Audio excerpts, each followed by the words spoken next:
Good morning बच्चों, मैं जितेंद्र कुमार शर्मा स्वागत करता हूं आपका आज की कक्षा में। आज की कक्षा में बच्चों हम पढ़ने वाले हैं कक्षा 4 की पर्यावरण अध्ययन की पुस्तक अपना परिवेश का चौथा अध्याय, जिसका नाम है खेल प्रतियोगिता। बच्चों पाठ के 3 भाग हम पहले पढ़ चुके हैं, जिनमें हमने जाना कि नीलम के विद्यालय में एक पंचायती स्तर की खेल प्रतियोगिता का आयोजन होने वाला है, जिसके लिए सभी तैयारियों में जुट चुके हैं। मैदान की व्यवस्था का जो कार्य है वो नीलम के कक्षा अध्यापक को दिया गया था और कक्षा अध्यापक ने नीलम, आरिफ, मंगल और नंदिनी के साथ मिलकर के एक दल का गठन किया जो मैदान की व्यवस्था का कार्य देखेगा। बच्चों साथ ही साथ हमने प्यारे खेल खो खो और कबड्डी के नियमों के बारे में जाना, मैदान के बारे में जाना, खेल कैसे खेला जाता है ये भी हम सीख चुके हैं। बच्चों इतने सारे खेलों के बारे में हम जान चुके हैं, जैसे हमने खो खो और कबड्डी के बारे में अच्छे विस्तार से चर्चा की है। प्यारे बच्चों किसी भी खेल को खेलने के लिए खेल की भावना होनी चाहिए। और बच्चों ये खेल भावना क्या है, तो चलो देखते हैं आज का टॉपिक खेल भावना के बारे में। बच्चों खेल क्यों खेले जाते हैं? खेल खेले जाते हैं मनोरंजन के लिए। खेल हमें ऊर्जा देते हैं, खेलों से हम स्फूर्तिवान हो जाते हैं। खेल हमेशा खेल की भावना के साथ खेले जाने चाहिए, ना कि किसी एक दूसरे से बैर भाव रख करके कभी भी खेल नहीं खेले जाते हैं। तो देखते हैं कबड्डी के मैदान पे ऐसा क्या होता है जिसमें हमें पता चलता है खेल की भावना के बारे में। तो चलो चलते हैं हम स्कूल में कबड्डी के मैदान पे। देखो बच्चों खेलते खेलते एक खिलाड़ी के पैर में मोच आ गई। जैसा कि हमने देखा था कि विद्यालय में जो प्रतियोगिता है उसमें कबड्डी का खेल का आयोजन भी हो रहा है। नीचे जैसा कि हमें इमेज में दिख पा रहा है ना, कितने सारे बच्चे कबड्डी खेलते हुए। बच्चों जब ये बच्चे कबड्डी खेल रहे थे तो अचानक से एक खिलाड़ी के पैर में मोच आ जाती है। तुरंत उस दल के खिलाड़ी दौड़ पड़े, उसे उठाकर मैदान से बाहर लाए, क्योंकि खिलाड़ी जख्मी हो चुका है। खेल को रोक दिया गया है और जिस दल का खिलाड़ी घायल हुआ था उस दल के खिलाड़ियों ने अपने साथी को उठा करके मैदान के बाहर तक ले गए हैं। तो देखते हैं अब आगे क्या होता है। अब आगे जिम्मेदारी है प्रभारी जी की। प्रभारी जी कौन? नीलम के कक्षा अध्यापक। तो देखो बच्चों प्रभारी कोई उपचार करे उसके पहले ही सामने वाले दल के एक खिलाड़ी ने अपने बैग से दर्द निवारक दवा निकाल कर लगाई। देखो बच्चों यहाँ दिख रहा है ना, दोनों दल के खिलाड़ी हैं, ये दल 1 और ये दल 2 के खिलाड़ी। इनके ड्रेस से हमें पता चल रहा है ना ये अलग अलग दलों के खिलाड़ी हैं। ये वाला घायल खिलाड़ी हो चुका है, दिख रहा है सबको, और ये दूसरे दल के खिलाड़ी ने अपने बैग से दर्द निवारक दवा निकाल करके इसको लगाई है। प्रभारी जी कुछ कर पाते उससे पहले ही। तो देखा बच्चों आपने, दोनों विपक्षी टीम के होते हुए ये अलग अलग टीमों के खिलाड़ी थे ना, फिर भी दोनों के बीच देखो खेल की कितनी अच्छी भावना है, एक दूसरे की मदद की, एक दूसरे के प्रति किसी भी तरह का कोई विरोध नहीं है। बच्चों खेल हमेशा इसी हिसाब से खेले जाते हैं। खेल मनोरंजन के लिए खेले जाते हैं, ना कि एक दूसरे से टकराने के लिए या एक दूसरे को ऊंचा नीचा दिखाने के लिए खेल नहीं खेले जाते। और यही तो खेल की भावना है कि हम सहयोग और प्रेम से खेलों को खेलें। जैसा कि हमने यहाँ देखा दोनों दलों के खिलाड़ियों ने मिलकर के घायल खिलाड़ी की सेवा की है। तो चलो आगे पता करते हैं। घायल खिलाड़ी को थोड़ा आराम आने के बाद खेल फिर से शुरू हुआ और उसकी जगह नया खिलाड़ी आ गया। बच्चों जैसा कि मैंने आपको बताया था कि मैदान पे अतिरिक्त खिलाड़ियों को क्यों रखा जाता है। खेल के दौरान यदि कोई खिलाड़ी जख्मी या घायल हो जाता है तो उसके स्थान पर अतिरिक्त खिलाड़ियों में से किसी को ले लिया जाता है। तो अब यहाँ पे जब घायल खिलाड़ी हो चुका है तो एक अतिरिक्त खिलाड़ी को बुला लिया गया है, घायल खिलाड़ी को मरहम पट्टी करके मैदान से बाहर बिठा दिया गया है। तो चलो अब मैं चाहता हूँ कि खेल भावना पे हम और चर्चा करते हैं। बच्चों देखो बच्चों खेल की भावना ऐसी होनी चाहिए कि कोई भी छोटा नहीं, कोई भी बड़ा नहीं, कोई पक्ष विपक्ष नहीं होता। जब भी किसी भी दल के कोई भी खिलाड़ी तकलीफ़ में हो तो ये हमारा दायित्व है कि हमें उसकी मदद करनी चाहिए। खेल हमेशा प्रेम और सहयोग की भावना के साथ खेले जाते हैं। तो चलो बच्चों अब आप और हम मिलकर के कुछ आसान से प्रश्नों को हल करने की कोशिश करते हैं। तो देखो बच्चों टीम के साथियों ने घायल खिलाड़ी की सहायता क्यों की? तो बच्चों जैसा कि इसे कहते हैं टीम की भावना, मतलब कि एक दल की भावना ये होती है कि दल के सभी सदस्य एक परिवार होते हैं। वो ये मानते हैं कि दल का हर खिलाड़ी हमारा परिवार का सदस्य है, तभी तो दल का निर्माण होता है। और उस दल का मुखिया कौन होता है? दल नायक होता है। तो इसी वजह से जब हमने देखा कि घायल खिलाड़ी दर्द में था तो टीम के सभी सदस्य दौड़ पड़े और उसे उठा करके मैदान से बाहर लेके आए। तो इसीलिए तो किया उन्होंने, क्योंकि टीम का हर सदस्य ये मानता है कि हम एक दूसरे से जुड़े हुए हैं और हम आपस में एक परिवार की तरह हैं। और यही खेल भावना भी है बच्चों। आगे देखिए बच्चों, जो टीम सामने खेल रही थी उसने घायल खिलाड़ी को दवा क्यों लगाई होगी? भाई वो तो विपक्षी टीम थी, फिर उसने दवा क्यों लगाई होगी, सोचा होगा ना आपने। तो बच्चों जैसा कि मैंने बताया, खेल हमेशा प्रेम सहयोग की भावना से खेले जाते हैं। इसमें कोई अपना कोई पराया नहीं होता। खेलने वाले केवल मनोरंजन के लिए खेल खेलते हैं, ना कि एक दूसरे से तीख या एक दूसरे से किसी भी तरह की कोई घृणा, ऐसा कुछ मतलब विरोध रखने के लिए खेल नहीं खेले जाते। और यही खेल भावना है। तो हम यहाँ लिखेंगे कि खेल की भावना के कारण विरोधी टीम ने भी सामने वाले खिलाड़ी के लिए दवा उपलब्ध करवाई थी। तो चलो बच्चों, अभ्यास प्रश्नों को हल करने के बाद में हम मिलते हैं अब घायल खिलाड़ी से। उसका भी तो पता करें ना, वो घायल हो चुका है और उसके पास में कौन है, वो क्या क्या बातें कर रहा है, वो हमें क्या बताना चाहता है। तो चलो मिलते हैं अब हम घायल खिलाड़ी से। तो देखो बच्चों, खेल के साथ मनोरंजन। नीलम और आरिफ घायल खिलाड़ी से बातें करने लगे। नीलम और आरिफ को ये जिम्मेदारी मिली कि आप दोनों इस घायल खिलाड़ी का ध्यान रखेंगे। तो दोनों बैठ गए और उससे बातें शुरू कर दी। तो देखो उसने कहा, घायल खिलाड़ी कहता है, मेरी टीम के खिलाड़ी और मैं विद्यालय स्तर की प्रतियोगिता में तो एक दूसरे से जीतने की कोशिश करते रहते हैं। देखो बच्चों, अभी जो प्रतियोगिता चल रही थी वो पंचायत स्तर की थी, जिसमें हर विद्यालय की टीम ने भाग लिया था। परंतु घायल खिलाड़ी बताता है कि जब हमारे विद्यालय में कोई प्रतियोगिता का आयोजन होता है तो उसमें मैं और मेरी टीम के सदस्य अलग अलग टीमों में होते हैं। तो हम कोशिश करते हैं कि हम जीतें, और होता भी यही है ना, जब हम कोई खेल खेलते हैं तो हम भी चाहते हैं कि हम विन हो, हम जीते, होता है ना। परंतु फिर आगे घायल खिलाड़ी बताता है, पर आज हम सभी साथ साथ एक टीम में खेल रहे हैं। तो देखा आपने, कोई भी अपना पराया नहीं होता। खेल हमेशा खेल की भावना से खेले जाते हैं। सभी विद्यार्थी, विद्यालय के जितने भी विद्यार्थी थे, आज उनमें से सर्वश्रेष्ठ विद्यार्थियों का चयन इस टीम में हो चुका है। चाहे पहले वो अलग अलग टीमों में खेलते थे, आज उनमें सब में एक ही खेल की भावना है। आगे देखिए बच्चों, आगे घायल खिलाड़ी बताता है, आज रात सभी टीमों का एक साथ सांस्कृतिक कार्यक्रम होगा। बच्चों सांस्कृतिक कार्यक्रम होता है ना, हमारी स्कूलों में काफ़ी ज़्यादा सांस्कृतिक कार्यक्रमों का आयोजन होते हैं। कभी बाल सभाओं में होते हैं, कभी किसी उत्सव पर्व के अवसर पे भी सांस्कृतिक कार्यक्रमों का आयोजन किया जाता है, जिनमें डांसिंग, गायन प्रतियोगिताएं, चित्रकला प्रतियोगिताएं, कई तरह के नाटक, इनका मंचन किया जाता है। होते होंगे ना, आपके विद्यालय में भी होते हैं ना नाटक, गीतों की अंताक्षरी वगैरह सांस्कृतिक प्रोग्राम होते हैं। तो घायल खिलाड़ी बताता है कि आज रात सभी टीमें मिलकर के एक साथ सांस्कृतिक कार्यक्रम करने वाली हैं। तो बच्चों देखा आपने, सभी टीमें मिलकर के आज सांस्कृतिक कार्यक्रम करेंगी, जबकि सारी टीमें तो अलग अलग हैं। क्यों कर रही हैं, बताओ बताओ, सोचो सोचो। बिल्कुल सही सोचा आपने, क्योंकि सभी के अंदर खेल की भावना है।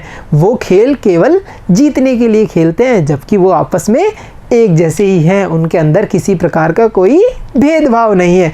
तो फिर घायल खिलाड़ी कहता है, आरिफ और नीलम से तुम भी जरूर आना। उनको भी इनवाइट कर दिया उसने। तो चलो बच्चों, अब हम चलते हैं सांस्कृतिक प्रोग्राम पे और देखते हैं वहाँ क्या क्या होने वाला है। तो चलो चलते हैं। विद्यालय के सभी बच्चे खिलाड़ियों का सांस्कृतिक कार्यक्रम देखने गए।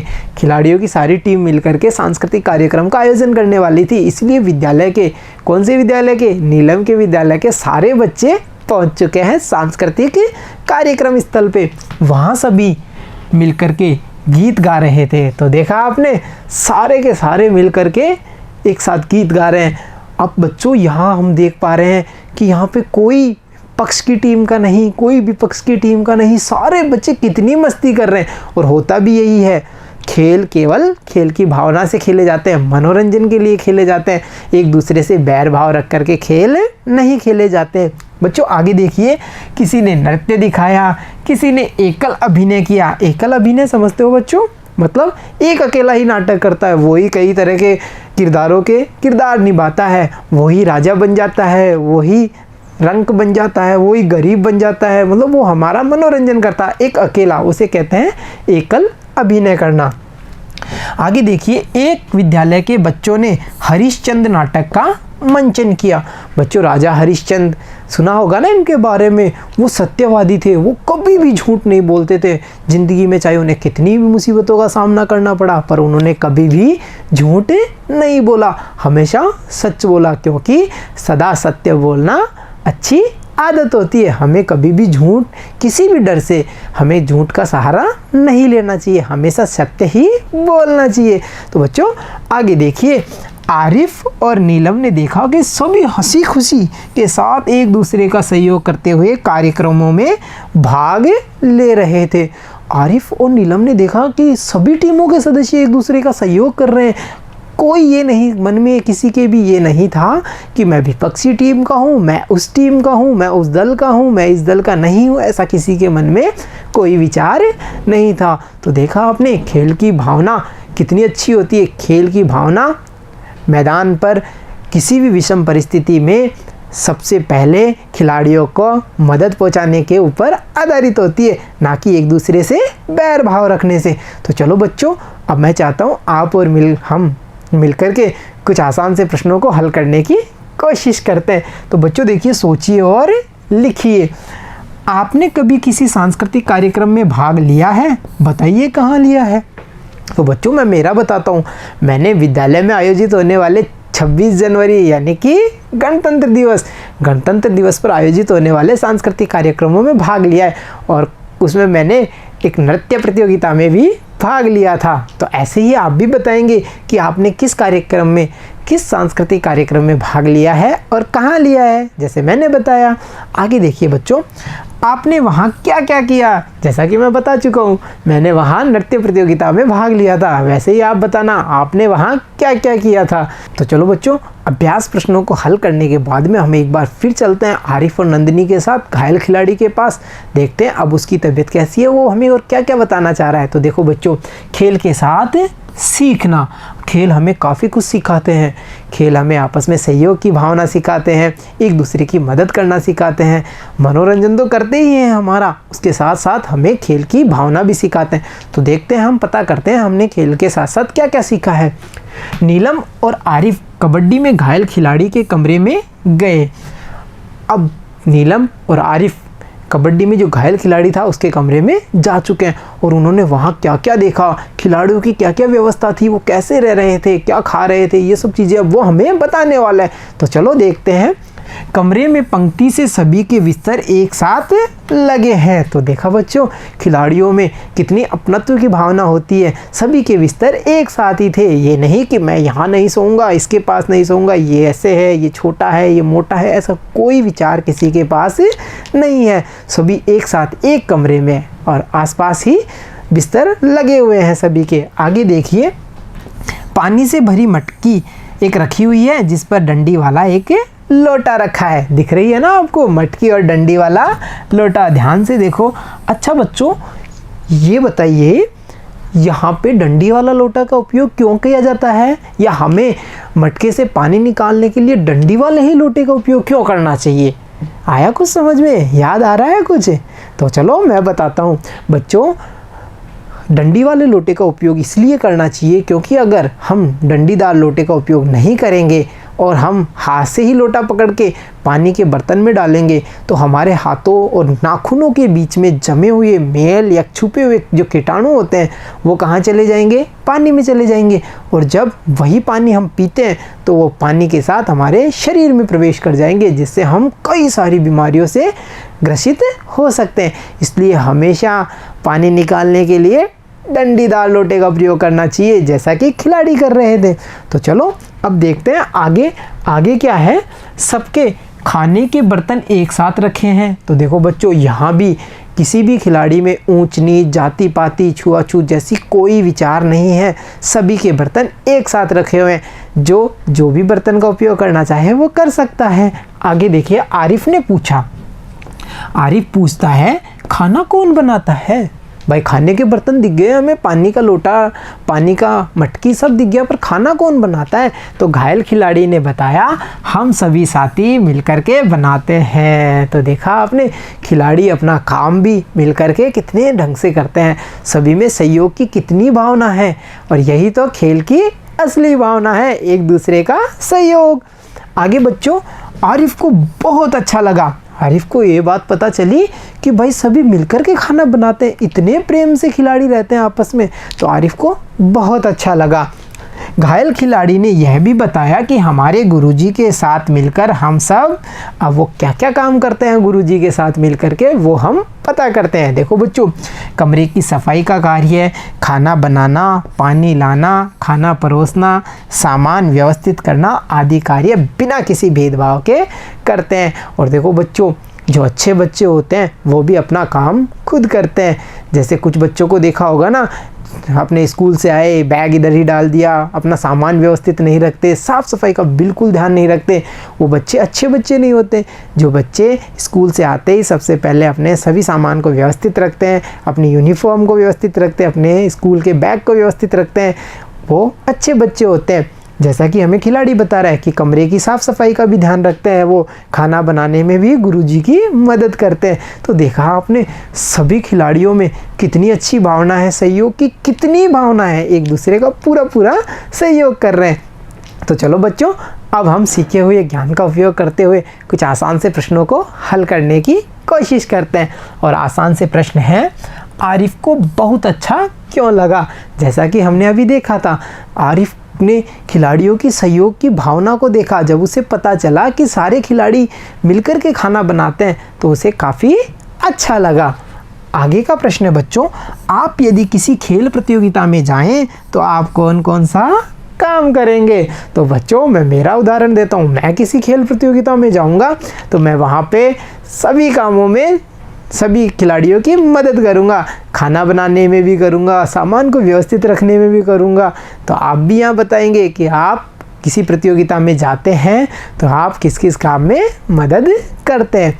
तो चलो बच्चों, आज के इस अध्याय से हमने काफ़ी कुछ सीखा है, तो मैं चाहता हूँ एक बार हम देखें हमने क्या क्या सीखा है। तो बच्चों देखो, खेल अच्छे स्वास्थ्य के लिए आवश्यक है, ये बताया ना मैंने। खेलों से हमारे शरीर का व्यायाम होता है, खेल हमें हमेशा खेलने चाहिए और इससे हमारा शरीर स्वस्थ रहता है। आगे हमने सीखा, हर खेल के अपने नियम होते हैं। जैसा हमने देखा था, खो खो के भी नियम थे, कबड्डी के भी नियम थे, ऐसे ही बच्चों हर खेल के कोई ना कोई नियम ज़रूर होते हैं। आगे हम सीखते हैं, खेलों के आयोजन के लिए पूर्व तैयारी की आवश्यकता होती है, इसके लिए योजना बनानी पड़ती है। जैसा कि नीलम के कक्षाध्यापक और नीलम के दल ने मिलकर के योजना बनाई थी, मैदान की व्यवस्थाओं की, मैदान पे क्या क्या व्यवस्थाएं रहेंगी, उसके बाद खेल का आयोजन हुआ था। तो बच्चों, इसी प्रकार किसी भी खेल का आयोजन करने से पहले उसकी पूर्व योजना बनाई जाती है, पूर्व में कुछ तैयारियां की जाती हैं, और ये हम सीख चुके हैं। आगे हमने सीखा, खेल खेलने से हम स्वस्थ रहते हैं, जो हम बात कर चुके हैं। खेलों से हमारे शरीर का व्यायाम होता है, जिससे हम हेल्थी बनते हैं और हमारा शरीर हष्ट पुष्ट रहता है। तो खेलते हैं ना सभी खेल। आगे देखिए बच्चों, खेलों से सहयोग, नेतृत्व, भाईचारा आदि गुणों का विकास होता है। तो बच्चों, ये चीज़ हम देख चुके हैं। सहयोग की भावना, जैसा कि हमने देखा था कि सारे खिलाड़ी एक दूसरे का सहयोग करते हुए सारे काम कितने अच्छे तरीके से कर रहे थे। नेतृत्व, बच्चों नेतृत्व का मतलब होता है दल के नायक के रूप में कार्य करना। जैसा कि हम देख पाते हैं, दल नायक अपनी पूरी टीम का नेतृत्व करता है, वो उन्हें सलाह देता है, उनका अच्छे से ख्याल भी रखता है, और यही तो नेतृत्व की भावना है जो कहाँ से सीख पाते हैं हम? खेलों से। आगे बच्चों हमने सीखा है भाईचारा। तो बच्चों, भाईचारा के बारे में हम देख चुके हैं। जैसे ही पहले दल के सदस्य घायल हुआ था तो हमने देखा था कि दूसरे वाले सदस्य उसको तुरंत दौड़ करके मदद के लिए आ गए थे। तो यही तो भाईचारा है। तो प्यारे बच्चों, आज के इस अध्याय से हमने देखो कितना ज्ञान प्राप्त किया है। तो चलो शुरू करते हैं आज की शिक्षा। और आज की शिक्षा है, सद्भावी कार्य कुशल बनाते और बढ़ाते सबसे मेल, चुस्ती स्फूर्ति लाते और स्वस्थ बनाते खेल। तो देखा बच्चों, हमने कितनी चीज़ें सीखी हैं। खेलों से हम स्फूर्ति चुस्तीवान बनते हैं, हम कार्यकुशल बनते हैं और सद्भावी भी बनते हैं। हमारे अंदर खेल की भावना का विकास करते हैं, जिसके द्वारा हम एक अच्छे नागरिक बन सकते हैं। तो हमें खेल रोज़ खेलने चाहिए और खेल खेलते वक्त खेल की भावना को कभी नहीं भूलेंगे।